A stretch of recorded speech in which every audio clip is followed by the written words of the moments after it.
So today we are actually going to discuss about tarnish and corrosion, which is an important property for any dental material that contains metal. So especially in case of any metallic restoration, cast partial denture or a fixed prosthesis, this comes in a significant role.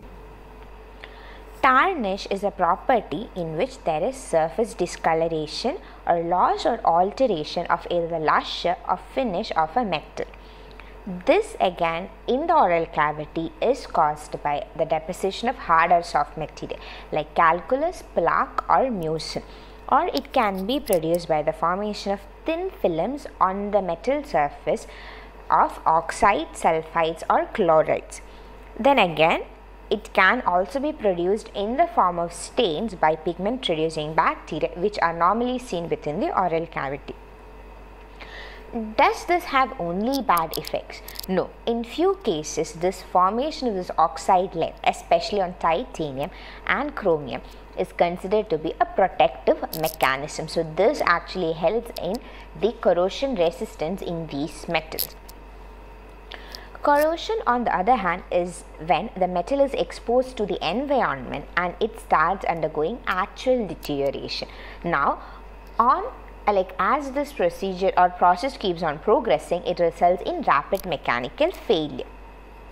There are certain contributing factors, mainly the water and the oxygen molecules in the atmosphere. Again, sulfides in the form of hydrogen sulfide or ammonium sulfide can be a component. Then phosphoric acid, acetic acid or lactic acid. All these components or materials can actually contribute to corrosion. Now, sulfide again has most action on silver or silver containing alloys, and oxygen and chloride acts on amalgam, producing its effects either in the body or at the tissue amalgam interface. Now let's talk about the types of corrosion. So the first type is going to be chemical or dry corrosion, and the second type is the electrolytic, electrochemical or the wet corrosion.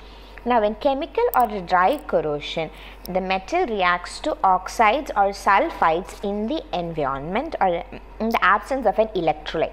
So there is no fluid component required to bring apart the corrosion procedure. So the metal on reacting with oxygen is going to form an oxide, or in reaction with sulfur is going to form sulfides. This will further deteriorate the property of the metal. Most common example is the formation of silver sulfide in silver alloys when exposed to air. Again, amalgam on oxidation or reaction with oxygen is going to give rise to the particular corrosion. Next, moving on to the electrolytic, electrochemical or wet corrosion. So in this particular type of corrosion, the process actually requires the presence of a fluid, that is an electrolyte, which is most commonly water or any other acidic or alkaline material. Here, this electrolysis that is happening is going to give rise to free electrons. Now these electrons will move from one metal to the other, thereby producing corrosion in the metal from which the electrons are lost. So now this actually acts as an anode and a cathode that is immersed in an electrolyte. So there is going to be transport of electrons from the anode or the negatively charged metal to the cathode or the positively charged metal. So now let's see what is actually happening here. So now at the cathode anode end, what is going to happen is that this metal ion will actually release one electron. So there is an oxidation reaction that is happening. Thereby, the loss of this electron is going to result in corrosion. Whereas at the cathode end, this lost electron from the anode is taken up by the positively charged metal ion, thereby forming a neutral metal. Again, in addition to this, the hydrogen, that is the positively charged hydrogen atoms, are also going to take up this electron and form hydrogen gas. Again, the water molecules on reacting with the oxygen are going to undergo hydrolysis, forming hydroxyl ion. So there is a reduction reaction happening. So at the electrode where there is a oxidation reaction happening, there is going to be corrosion, and on the end where there is a reduction reaction, there is not going to be any change. So another consequence is the electromotive force series. So here the elements are classified on the basis of their dissolution tendencies. Now when two metals are immersed in an electrolyte, there is what happens, there is an electric couple that is formed, especially when there is a electron transfer. Now hydrogen is actually the standard metal to which every other metal is compared, and this hydrogen actually has a zero value. Now as the electrode potential decreases, the tendency to undergo corrosion increases. So the most active metal, or the metal that is going to actively undergo dissolution, is going to corrode faster, and the metal, especially a noble metal which has least activity of dissolution, is going to act as the cathode. Now again, this electrolytic corrosion can be divided into different types. So first is the galvanic corrosion. So in the previous video on biological properties, we learned about galvanism and galvanic shock. So please refer to that video if you have any confusions or you have actually missed that video, so that you understand this. I will not be repeating it. So now, since galvanic shock is happening here, we know that from one electrode to the other there is transfer of the electrons. So this again results in corrosion. So how can this be prevented? So application of varnish on top of one of the restorations or both the restorations, or removal of the restoration, actually helps in preventing this type of corrosion. Next one is the heterogeneous composition or mixed composition. So what happens is that this is a type of corrosion which is going to occur within the structure of the restorative material or the restoration itself. This also causes a type of galvanic corrosion. So now a eutectic alloy is actually kept in an electrolyte. So within this, the metallic grains of the eutectic alloy have two properties, so two types, or heterogeneous composition. So the ones inside are actually positively charged or act as a cathode, and the surrounding or the peripheral atom are actually negatively charged and going to act as an anode. So this results in the formation of an electric potential with the transfer of the electron. Now at the portion which acts as the anode, it has the tendency to release the electron, and the outer surface thereby starts corroding at a faster rate. This has high significance in case of solder joints which may corrode due to inhomogeneous composition. So two metals are actually fused by means of a solder material. So the solder material most is going to be silver or something that has very low melting point, so that it fastly fuses it. So at that time this may result in a heterogeneous composition and may cause a heterogeneous type of corrosion.